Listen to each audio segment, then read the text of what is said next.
내일은 늦습니다. 바로 지금 건강 365 영상 좋아요 눌러주세요. 사랑하는 가족에게 전하는 최고의 선물 건강 365 공유해 주시고 함께 해주세요. 식생활이 문제인 걸까요? 대장암 진단을 받는 환자들이 늘고 있는데요. 고려대 안암병원 대장학문외과 김진 교수와 함께합니다. 지금 연결돼 있는데요. 안녕하십니까? 예, 안녕하십니까. 김지희입니다. 네, 교수님, 이 대장암 환자가 증가하는 이유 뭘까요? 실제로 저희가 많은 연구들이 있지만, 저희가 아주 정확한 원인은 밝혀지지 않았습니다. 하지만 식생활 변화와 비만이 주된 원인이 아닐까 생각을 하고 있습니다. 음, 또 적색육이나 가공육 또는 당분, 정제된 곡물 섭취가 많은 서구화된 식생활 생활이 아마 이런 원인이 되지 않을까 생각하고 있습니다. 그러면 이 발병률에 있어서도 남자와 여자가 좀 차이가 있나요? 예, 실제로 남자 여자가 차이가 있습니다. 저희가 그동안 뭐 여러 가지 데이터를 좀 많이 분석한 결과, 남자에게서는 조금 더 많은 편이죠. 그런데 이제 여성에서도 그런 결장암의 그 발생 빈도가 점점 증가하는 추세에 있습니다. 음, 그러면 또 연령별로 볼 때는 어때요? 젊은 층에서 대장암도 증가를 하고 있죠. 뭐 여러 가지 원인이 있겠지만, 어, 그 건강검진이라든지 이런 것들을 좀 많이 하면서 발견이 좀 많이 되는 것 같습니다. 음, 그리고 이제 젊은 대장암의 경우 이제 50대 이후에 생긴 대장암보다 위험하다는 말도 있긴 한데요. 정말 예후가 좋지 않은지도 궁금해요. 실제로 예전에는 그런 많은 연구가 있지는 않았습니다. 젊은 사람과 노인들 간에 그런 대장암의 차이가 있느냐라는 그런 연구를 많이 했는데, 실제로 저희가 분석해 본 결과, 예후가 특히 더 나쁘지는 않은 것으로 그렇게 밝혀지고 있습니다. 그럼 약간 그 부분에 대해서는 오해가 있는 거네요.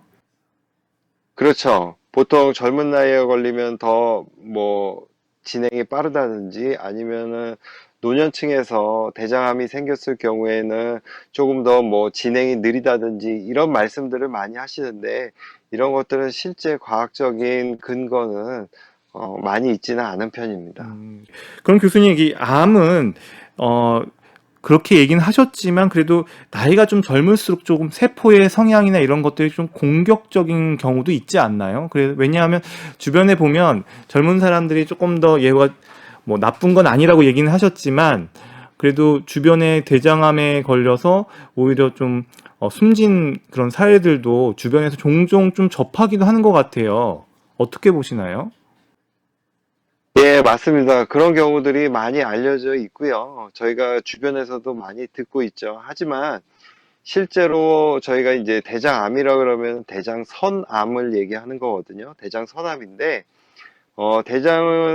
우리가 대장선암이라고는 알고 있지만, 그 안에도 굉장히 여러 가지 세포 변형들이 있고, 그런 것들에 따라서 결정이 되지, 나이가 아주 결정적인 조건은 아니라고 생각합니다. 음, 그러면 이제 그런데도 불구하고 이 대장암의 경우에 이 대장 내시경이 있고 이 조기 발견이 또 가능하잖아요. 그래서 그나마 좀 초기 치료가 진행된 다행스러운 암이라는 생각 분명히 드는 것도 사실인데요. 대장 내시경의 중요성 뭐 어떻게 보십니까? 대장 내시경은 가장 중요한 초기 검사 중에 하나죠. 대장암에서 중간에 뭐 그 여러 가지 뭐 병변이 발견되면 조기에 진단하고 치료를 하는데 굉장히 많은 도움이 됩니다. 음, 그리고 이 전체에 있어서, 그러니까 대장암, 뭐 전체 암에 있어서 지금 대장암이 차지하는 비율일까요? 이게 한 어느 정도 암이 많아요? 대장암 같은 경우에는 실제로 발생 빈도가 늘어서, 예전에 그 저희가 학교에 다닐 때는 위암, 폐암, 간암, 대장암 순서였는데, 지금 같은 경우에는 대장암이 2015년 기준으로 한 2만 6천 건 이상이 발생해서 두 번째로 그 발병 빈도가 높은 그런 암이 되겠습니다. 음, 그러면 대장암에 대한 어떤 발병률은 하겠는데요. 사망률은 어떻습니까? 전체 암 중에서? 발병률이 많으니까 당연히 사망률도 높이 측정이 되는데요. 실제로 치료 기법이라든지 뭐 수술, 항암 치료 이런 것들이 굉장히 많이 발전해서 생존율도 증가하는 추세에 있습니다. 음. 그리고 이제 사실은 대장암을 조기 발견한 노력들 많이 중요할 텐데요. 그리고 대장 내시경을 이제 많이들 얘기하고 있고요. 근데 이 조기 발견 방법에는 대장 내시경이 유일한가요? 아니면 다른 방법들은 없나요? 여러 가지 방법들이 있습니다. 뭐 CT도 찍을 수 있고 아니면 분별 자멸 검사, 우리가 변에서 피가 얼마나 섞여 나오는지 이런 것들을 검사를 하기도 하는데요. 그 중에서 대장암 자체를 진단할 수 있는 가장 중요한 검사는 역시 대장 내시경입니다. 그럼에도 불구하고 정답은 대장 내시경이다. 이렇게 볼 수 있겠네요. 그렇죠. 그러면 대장암의 이제 진행 정도 많은 분들이 좀 궁금해 하시는데 어떤 기준으로 어떻게 구분되는지 좀 알려주세요. 대장암 같은 경우에는 일단 기수를 정하는 데는 첫 번째는 암의 크기, 두 번째는 림프절 전이 상태, 세 번째는 전신에 전이 돼 있는 상태, 특히 다른 장기에 전이 돼 있는지를 가지고 판단을 하게 됩니다. 그 암의 크기도 1, 2, 3, 4기가 있고 림프절 전이도 각 림프절 전이가 얼마나 돼 있느냐에 따라서 기수가 다 따로 있고 또 타 장기 전이 여부에 따라서 그 기수가 결정이 되겠습니다. 그래서 수술을 하고 나서 실제로 저희가 CT로 진단하거나 이런 것보다는 수술을 하고 나서 얻은 조직으로 저희가 그 기수를 정하는 것이 가장 정확하다고 할 수 있겠습니다. 그러니까 수술 후 병기가 더 정확하다 이렇게 볼 수 있겠네요. 그렇죠. 그러면 예, 그렇습니다. 수술 전에 대장암 어느 정도 진행됐다고 하고 들어가고 나서 수술 후에 또 괜찮을 수도 있고, 그러니까 좀 결과가 좀 달라질 수도 있는 건가요? 결과가 달라질 수가 있습니다. 수술 전에는 암의 크기만으로 한 3기 정도로 진단을 하였지만 수술하고 나서 주변에 림프절 전이가 없으면 전체 기수가 2기 정도로 떨어지고 그렇게 되면은 항암 치료가 필요 없는 경우도 있고요. 수술 전에 대장 내시경에서는 1기였지만 수술하고 나서 주변에 림프절 전이가 있어서 기수가 3기로 올라가는 경우도 있습니다. 그럴 경우에는 항암 치료가 필요하게 되겠죠. 그러니까 수술이 끝날 때까지 뭐 방심하는 건 금물이고 또 수술 전에 그렇습니다. 너무 또 결과가 안 좋았다고 해서 너무 실망할 필요도 없고 좀 이런 부분들이 있겠네요. 예, 그렇습니다. 예. 그리고 이 대장 내시경을 이제 정기적으로 꾸준히 받는 분들 이제 많은데요.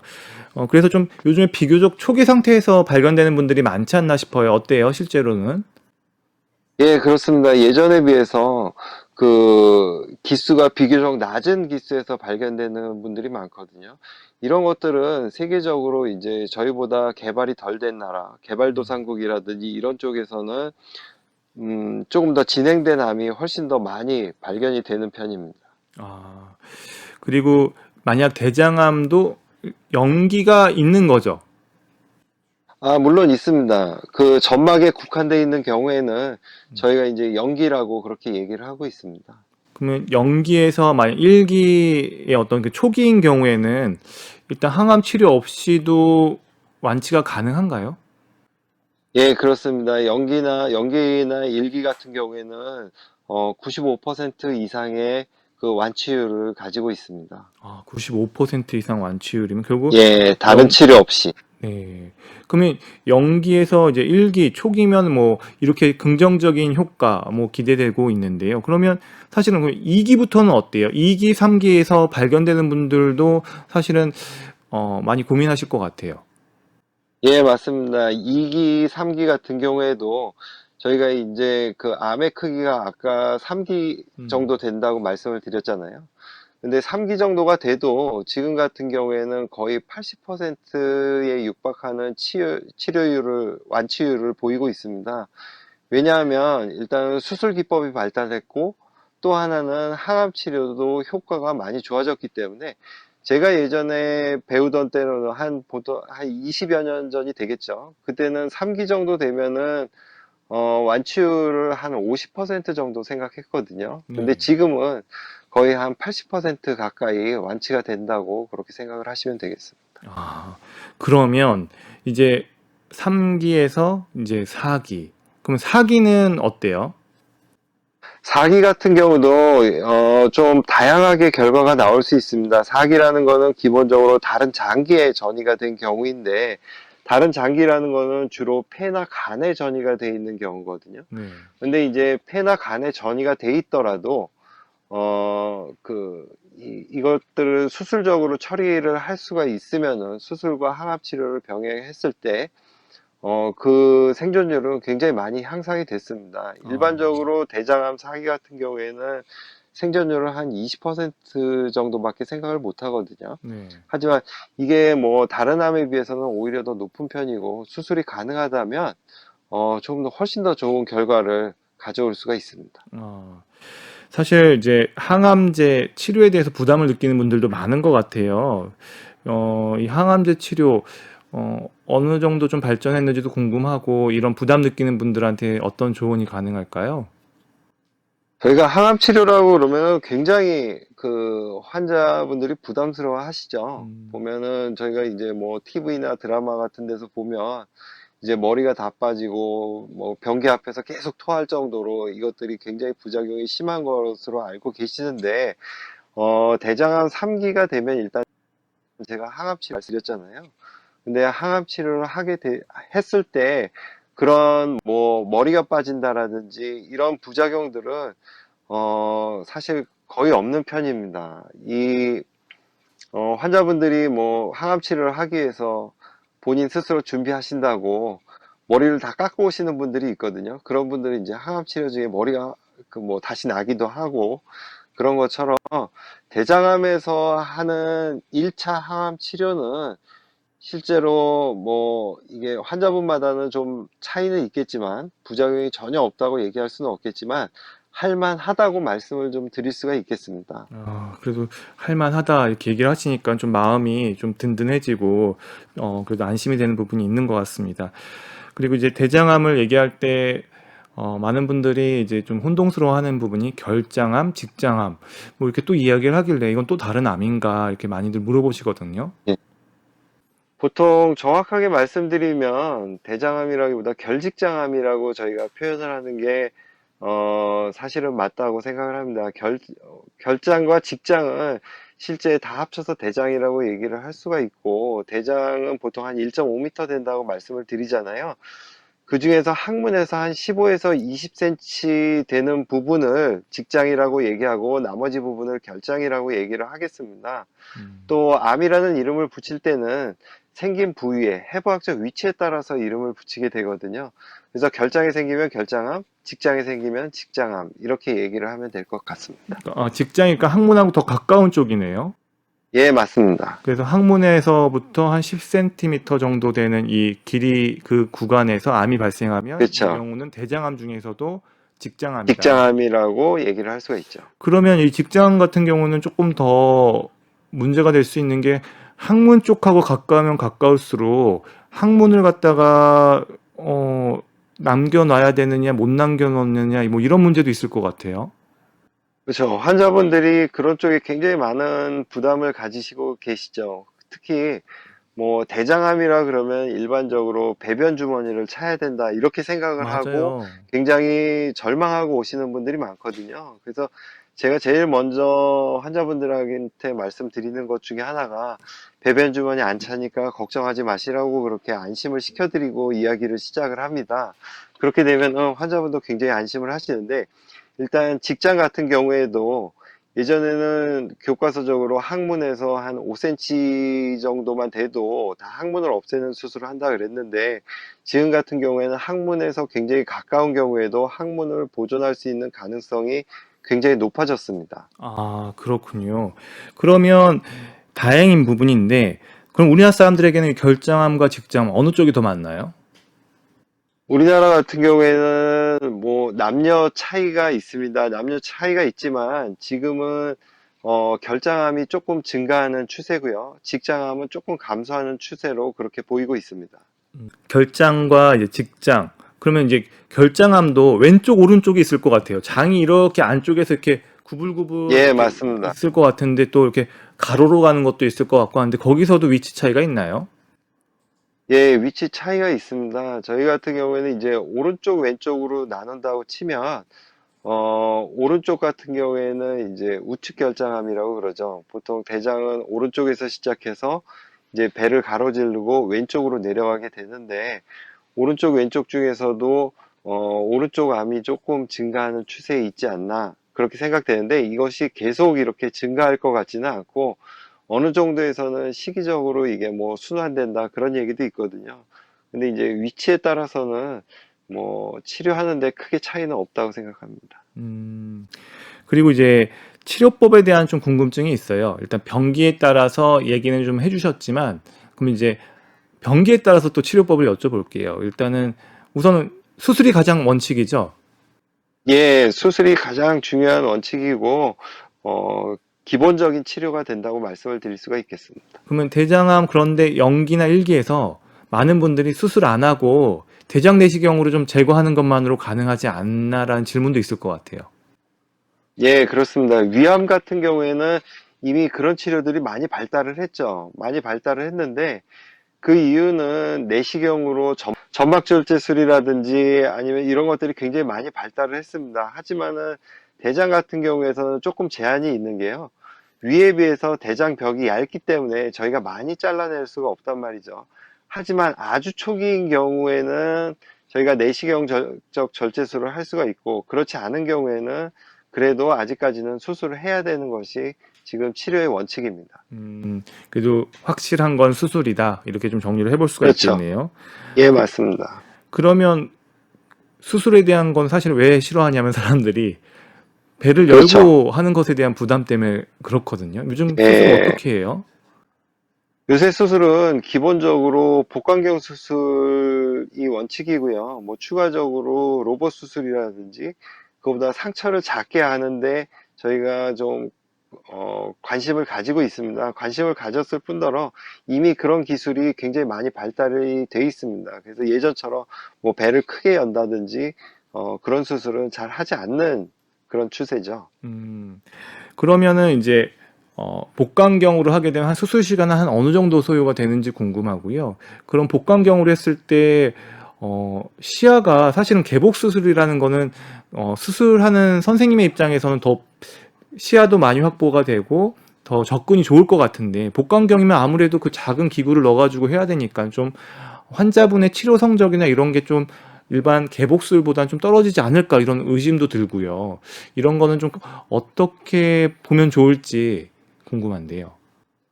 예, 지금 복강경 수술이라는 거는 이미 그 치료 효과가 굉장히 많이 음, 밝혀졌습니다. 처음에 나올 때는 우리 기자님 말씀하신 그런 것처럼 굉장히 의사들 안에서도 굉장히 많은 논란이 있었죠. 그렇지만은 지금 복강경 수술이 시작된 지 한 20년이 넘었고, 그동안 많은 어, 연구 결과를 통해서 그 효과는 이미 입증이 되었었고, 또 환자 측면에서는 아무래도 회복 시간이 빠르고 병원에 계시는 시간이 줄어들고 또 그런 것들 때문에 기본적인 치료로, 특히 저희 나라에서는 기본적인 치료로 자리를 잡았습니다.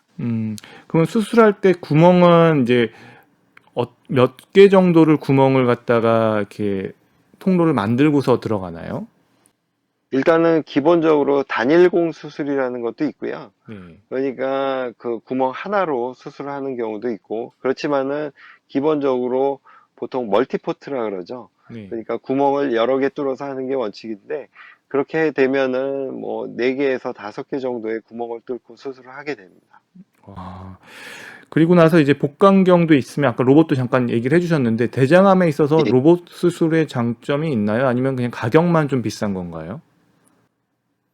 로봇 수술의 장점이 있을 수 있다고 생각을 합니다. 하지만은 아직으로 좀 학문적으로 좀 밝혀야 될 것이 좀 많이 있는 것 같고요.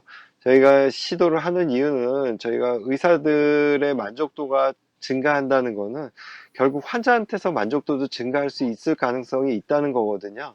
그래서 아주 정확하게 수술을 하는, 정밀하게 수술한다. 의사들이 그런 뭐랄까 컨피던스? 자신감이 있어야, 자기가 수술한 데에 대해서 만족하고 자신감이 있어야 환자한테도 좋은 결과를 갖고 올 수 있다고 생각을 하거든요. 네. 그런 면에서 장점이 좀 있을 거라고 생각합니다. 네. 근데 가격이 비싸서.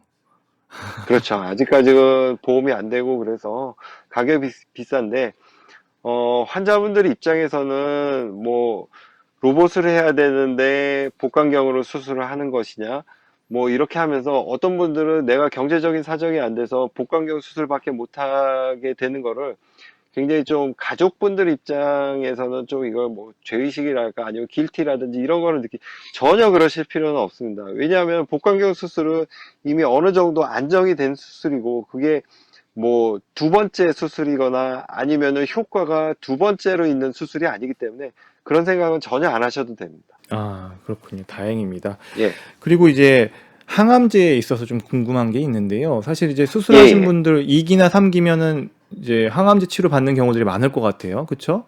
예, 그러면 이제 그렇습니다. 다른 암들 같은 경우에는 이 조직의 어떤 유전자 분석이나 조직의 특성에 따라서 항암제 선택이 달라지고 항암제가 무수히 많이 개발되고 있고 그 효과도 많이 높아진 걸로 알고 있는데 대장암에 있어서도 이 항암제가 좀 고도화돼 있는지 선택과 이런 치료법에 있어서 그런 것도 궁금해요. 예, 항암제는 저희가 사실 치료라는 게 그 의사가 봐서 이럴 것 같다 해서 치료하는 게 아니거든요. 여기에는 이게 좋을 것 같다라는 걸로 판단하는 게 아니라, 저희는 항암 치료하는 데 있어서는 다 가이드라인이 있습니다. 그래서 이럴 경우에는, 그런데 1차 항암 치료는 사실 거의 정해져 있는 편이고요.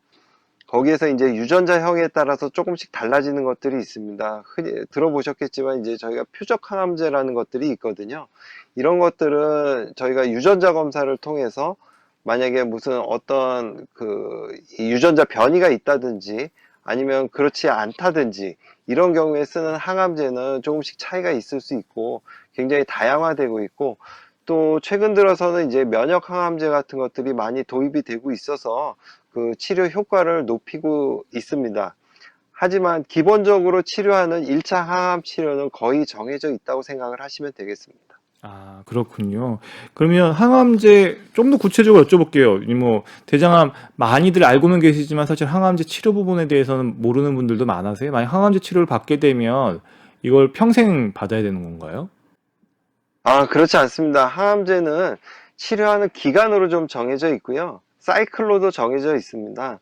사이클이라고 하면은 보통 1차 항암제라고 저희가 생각했을 때 보통 12사이클이거든요. 12사이클이라고 하면은 보통 2주 간격으로 항암제를 투여하기 때문에 6개월 안에 끝나게 되는 거고요.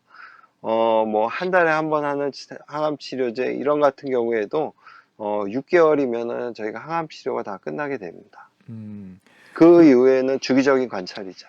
예, 아, 주기적인 관찰이요. 그러면 예, 예, 사실은 이제 주기적인 관찰 나와서 좀 궁금한 게요. 대장암을 이제 제거를 하고 주기적인 관찰은 예, 어떻게 하는지 궁금해요. 사실은 이제 뱃속에서 일어나는 일들이잖아요. 이제 이런 부분에 예, 예. 재발이 있는지 아니면은 그 장과 장을 갖다가 다시 붙여놓은 데가 괜찮게 붙었는지 이런 것들에 대해서는 좀 어떻게 어, 챙겨보시는지 궁금해요. 저희가 가장 중요한 거는 처음에는 뭐 좀 짧게 뭐 3개월마다 검사를 한다든지 6개월마다 검사를 한다든지 이런 식으로 해서 저희가 흔히 암이 완치가 됐다고 그렇게 얘기를 하잖아요. 완치가 됐다는 거는 보통 5년 이상 지나면은, 수술하고 나서 5년 이상이 지나면은 완치가 됐다고 얘기를 하는 거고, 저희가 그 중간에는 저희가 그냥 뭐 일반 사람들이 하는 것처럼 그렇게 검사를 하지는 않습니다. 암 환자의 경우에는 뭐 3개월마다 그 태아 항원, 뭐 배아 항원, 보통 CEA라고 그러죠. 그런 것들을 주기적으로 체크를 하고 이제 피 검사로 중간에 또 내시경도 들어가고, 그 다음에 CT, 복부 CT라든지 아니면은 폐에 대한 CT라든지 이런 것들을 찍어서 저희가 전이 여부라든지 이런 것들을 확인을 하게 되죠. 방금 페시티나 이런 거, 그러니까 대장암이 전이가 어디로 잘 되는 데가 있나 보죠. 그런 데를 지금 찾아보는 걸 보니까요. 예, 그렇습니다. 저희가 이제 간이라든지 폐에 주로 전이가 잘 되고요. 그렇기 때문에 저희가 폐는 항상 좀 주의 깊게, 폐와 간은 좀 주의 깊게 보는 편입니다. 그리고 이제 대장암이라는 게 결국 그 긴 통로에서 어느 일정 부분 대장암이 이제 그 안에서 이렇게 혹처럼 이렇게 자라났다라고 하면요. 그럼 이제 그거 갖다 예, 수술로 예, 제거를 하는 거잖아요. 그러면 그냥 예, 단순히 예, 생각해서 관과 간을 대장암이 있는 그 관은 드러내고 그리고 예, 정상적인 맞습니다. 양쪽에 통로 두 개를 갖다가 이어 붙이는 거잖아요. 예, 그렇습니다. 그게 기본적인 원리일 것 같은데 그렇게 되면 예.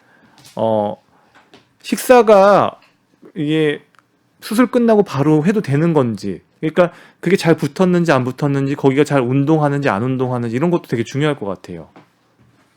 결국에 일단 어떤 식으로 수술이 진행이 되냐를 말씀을 드리면 수술을 하고 나면 보통 아주 쉽게 제가 환자분들한테 설명드리는 것처럼 말씀을 드리면 월요일 날 수술하신 분들이 보통 금요일 날 퇴원하시거든요.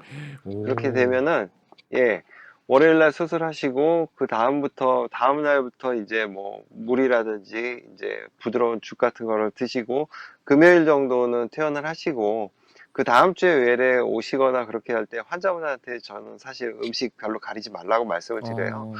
그렇다는 거는 그 중간에 어느 정도 회복이 됐다고 저희가 생각을 하는 겁니다. 그 다음에 중간에 이제 그 이은 부분이 뭐 몇 년이 지나서 잘못되거나 그런 경우는 사실 굉장히 드문 경우고요. 주기적으로 저희가 이제 대장 내시경도 검사를 하기 때문에 그런 정도의 회복 기간을 가지고 있다고 생각을 하시면 될 것 같습니다. 사실은 더 제가 궁금한 걸 수도 있는데요. 수술한 때 예, 이제 결국은 관과 그 장과 장을 갖다가 이어서 연결하는 거잖아요. 예, 그때 예. 수술자의 숙련도가 상당히 중요할 것 같다는 생각도 들어요. 이게 너무 세게 꼬매면 피가 안 통할 것 같고, 너무 느슨하게 꼬매면 거기에 어떤 염증이나 아니면 다른 감염이 생길 수도 있을 것 같고, 이거는 예, 정말 예. 어떻습니까? 암을 수술하는 데 있어서 가장 기본은 사실 연결하는 게 중요하다기보다 연결하는 것도 물론 기능적으로 중요하죠. 하지만은 그 주변을 얼마나 그 깨끗하게 그 제거를 해내느냐가 사실은 더 중요합니다. 암에 있어서 뭐 그 이 장을 자르고 연결하는 거는 요새는 기계라든지 이런 것들을 많이 쓰기 때문에 술자 간에 크게 차이는 없을 것 같고요. 제가 생각하는 거는 뭐 암을 수술하시는 선생님들 다 마찬가지겠지만 그 주변을 얼마나 이렇게 그 잘 제거를 하느냐, 암이 가 있을 만한 위치라든지 이런 것들을 잘 제거하느냐가 더 중요할 것으로 생각을 합니다. 아, 그렇군요. 예, 제가 예. 잘 몰라서 여쭤봤던 겁니다. 아, 예, 아닙니다. 네. 예, 그리고요, 또 이제 치료 관련해가지고 이제 환자분들에게 있어서 이제 재발에 대한 위험 많이 걱정하실 텐데, 이런 부분들에 예. 대해서는 어떻게 조언을 해주세요? 대장암의 기수에 따라 조금 재발률이 다 달라서 조언도 달라질 것 같은데요. 그렇죠. 저희 같은 경우에는 이제 그 환자분들이 아우 이제 수술한 지 뭐 몇 년 지났고 그다음에 그런데 이제 그만 오면 안 되겠느냐 이렇게 물어보시는 분들도 있거든요. 근데 저희가 사실 그런 경우에는 일단 임파선이 전이가 돼 있다는 거는 아무래도 저희가 대장암을 기수로 나눈다 그랬잖아요. 기수가 있다는 거는 그만큼 생존율이 다르다는 얘기거든요. 그래서 저희가 기수가 좀 있으신 분들, 임파선 전이가 있었던 분들은 조금 더 세밀하게 보는 편이고 간이나 폐 같은 데 전이가 있는지 없는지를 좀 자세하게 설명을 좀 드리는 편입니다. 그렇게 하시면은 환자분들도 좀 이해를 하시고 뭐를 좀 조심해야 될지 뭐 제가 말씀드리는 결과에서 어떤 데 신경을 써야 될지 이런 것들을 좀 잘 알아서 들으시는 것 같아요.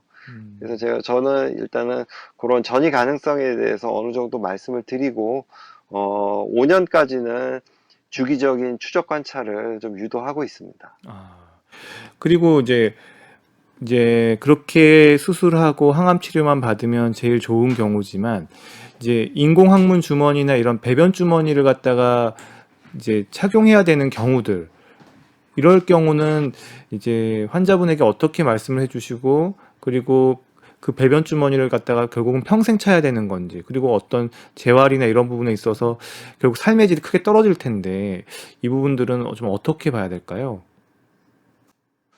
실제로 저희가 삶의 질에 대해서도 굉장히 여러 가지 조사를 해봤거든요. 배변 주머니를 하게 되면 실제로 삶의 질이 떨어지는 것은 사실입니다. 하지만 경우에 있어서는 너무 항문에 가까운 거나 이럴 경우에 무리해서 수술을 하는 것보다는 나중에 재발률이라든지 이런 것들을 낮추기 위해서는 배변 주머니를 갖는 게 더 오히려 효과적인 치료 방법일 수도 있습니다. 제가 예를 하나 드리면 친구분 두 분이 계셨는데 아주 같은 위치에 그 암이 생겼어요. 직장암이. 근데 두 분 다 그 평소에 같이 뭐 출사, 사진 찍으러 다니시고 그렇게 하셨는데 한 분은 자기는 항문이 없어지면은 못 살겠다. 그래서 간신히 항문을 살려서 수술을 했고 한 분은 그냥 배변 주머니를 만드신 경우가 있거든요. 근데 배변 주머니를 만드신 분들은 오히려 더 이제 야외 활동이라든지 이런 것도 활발히 하시고 그런데 진짜 뭐 억지로 항문을 살렸지만은 그 항문 기능이 좋지 않아서 오히려 밖에를 잘 못 다니시다가 결국은 나중에 그 장로를 만드는 수술을 하신 경우도 있습니다. 그런 것처럼 뭐가 좋다 나쁘다는 개인의 차이가 있고 그렇기 때문에 개인의 성격 차이도 있고 아니면 여러 가지 상황에서 차이가 있기 때문에 뭐가 100%다라고 답은 말씀드릴 수 없지만 정 안 되는 경우에는 재발이라든지 항문 기능을 고려하면은 배변 주머니를 만드는 게 오히려 더 좋을 수도 있다고 생각을 합니다. 그런데 이런 것들은 이제 개개인에 따라서 많이 다르기 때문에. 그래도 사실 인공 항문에 대해서 많이들 이제 궁금해하시고 이런 부분들이 있었는데 교수님께서 잘 그렇죠. 설명을 해주셔가지고 그래도 어느 정도 지식이 있을 때는 그래도 마음이 좀 안심이 되고 더 바른 선택을 할 수 있을 것 예, 같아서요. 많이 도움이 된 것 예. 같습니다. 박광식의 건강 이야기 고려대 안암병원 대장학문외과 김진 교수와 함께하고 있습니다. 대장암을 주제로 말씀 나누고 있는데요. 교수님, 여러 가지 이야기들 지금 나누고 있는데 사실 우리가 대장암을 발견하기 전에 대장 내시경에서 대장 용종 발견됐다는 분들 많거든요. 근데 이제 대장암의 씨앗이라고들 해서 많이들 걱정하는데 대장 용종은 좀 어떻게 봐야 될까요? 대장 용종은 조금 전에 말씀하신 대로 대장암의 씨앗이라고 얘기를 할 수가 있겠죠. 가장 환자분들이 편하게 그렇게 생각을 하시면 될 것 같고요. 그렇기 때문에 대장 내시경을 하는 도중에 용종이 발견되면 저희가 검사가 좀 필요합니다. 그러면 용종이 발견된 상태에서 직접 거기서 수술을 하는 경우도 있나요? 시술적으로 제거를 하고 그걸로 마무리하는 경우도 있나요? 그렇죠. 저희가 이제 그 대장 내시경을 하다가 발견된 용종은 저희가 이제 크기가 작을 경우에는 내시경을 하면서 저희가 용종 절제를 동시에 시행을 하고 있습니다. 그 대장 용종이 잘 생긴 사람들 어떤 위험 요인이 있습니까? 실제로 그렇지는 않은데요. 저 같은 경우에도 내시경을 할 때마다 한 두 개, 세 개씩 용종이 발견되는 편이거든요. 근데 이런 교수님이요? 것들은 예, 그렇습니다. 근데 이제 초기 단계에서 제거를 해내거나 또는 이게 진짜 암과 관련 있는 용종인지 그런 것들은 조직 검사를 해봐야 되는 거고, 이 사람들마다 굉장히 차이가 많은 것 같습니다. 어떤 분들은 저처럼 이제 할 때마다 나오는 경우도 있고, 한 5년 만에 했는데도 전혀 나오지가 않는 경우도 있고, 그렇기 때문에 아마 유전적 소인이 제일 강하다고 생각을 해야 되겠죠. 네. 사실 대장 내시경 검사에 있어서 이제 50세 이상으로 권고되고 있는 것으로 알고 있는데요. 이 50세가 주는 의미도 궁금하고요. 조금 더 일찍 받을 예, 필요는 없는지, 권고는 권고일 뿐이니까 여유가 되는 분들은 좀 더 일찍 받을 필요는 예. 없는지 이런 것도 좀 조언 부탁드립니다. 암이라든지 이런 것들은 다 노화의 한 과정에 생기는 그 변화라고 생각하거든요. 여러 가지 환경적이라든지 이런 것들에 의해서 생기는 거라고 생각을 하는데, 저희가 50 정도로 생각한 거는 여러 가지 원인이 있습니다. 그 정도 됐을 때 검사를 해야 좀 조기에 발견할 수 있을 가능성이 많기 때문에 저희가 그런 기준으로 40대 했을 때, 50대 했을 때, 60대 했을 때 그런 기준으로 저희가 나눈 거고요. 그래서 50에서 했을 때 가장 발견율이 좀 예방하기에 적합하다라든지 아니면 사회적으로도 경제적으로도 이런 것들이 제일 좋다고 생각해서 정한 것이 한 50대가 되겠습니다. 요새는 젊은 분들도 대장암이 발견되는 경우가 좀 있기 때문에 저희 나라 같은 경우에는 우리나라 같은 조금 그런 경우에는 것들을 예, 우리나라 같은 경우에는 그런 것들을 조금 낮춰보자고 생각하는 의사 선생님들도 조금 늘어나고 있는 것 같습니다. 그러면 이제 대장 용종이 이제 많이들 또 발견이 되다 보니까 주변에서 대장 용종 또 예, 별거 예, 아니라고 또 너무 또 가볍게 생각하더라고요. 가볍게 예, 생각해도 예. 되나요? 용종 같은 경우에는 이제 암으로 진행 가능성이 있는 용종, 사실 수술이 필요한 용종도 있거든요. 어, 그런데 이런 경우는 쉽게 말하면은 저희가 수술해서 용종을 떼어내고 그런 것들을 현미경으로 관찰을 했을 때 그 세포 하나에 변형이 많이 와 있을수록 정상 세포에서 좀 멀어져 있을수록 암으로 갈 가능성이 많은 그런 용종이 되겠습니다. 이런 것들을 저희가 판단해서 그 다음 치료를 진행을 하게 되겠습니다. 음, 그러면 이제 대장 내시경 용종이 발견된 분들은 주기를 갖다가 어떻게 가져오면 될까요? 주기는 사실 사람마다 좀 틀릴 수가 있고요. 어, 그, 저희가 내시경을 했을 때 3개 이상의 선종이 발견되거나 또는 1cm 이상의 선종이 발생한 경우, 또는 육모샘종이라든지 뭐 관육모종이라는 것들이 있거든요. 그 다음에 고도 이형성, 그 다음에 뭐 이런 것들에 한 가지라도 해당이 되면은 저희가 고위험군이라고 얘기를 하고, 이런 경우에는 용종을 절제하고 나서 3년 이내에 내시경 검사를 시행할 것을 좀 권하고 있습니다. 네. 네, 이렇게 오늘 대장암을 주제로 교수님 말씀 나눠봤는데요. 사실 시간도 많이 지났습니다. 발병률은 늘고 있고, 그리고 치료 효과도 좋지만 재발률도 높은 암, 바로 대장암인데요. 이 시간 통해서 꼭 강조하고 싶은 말씀 부탁드립니다. 예, 일단은 대장암을 조기에 진단하는 것이 제일 중요하고, 수술을 너무 겁내지 말았으면 좋겠고, 환자분들 같은 경우에는 암이라고 해서 처음부터 너무 이렇게 우울해 하신다든지 그런 거보다는, 내가 우리나라의 그런 외과 의사들의 권고에 따라서 잘 치료를 받으셨으면 좋겠습니다. 네, 오늘 말씀 감사드리고요. 건강365 고려대 안암병원 대장학문외과 김진 교수님 다시 한번 감사드립니다.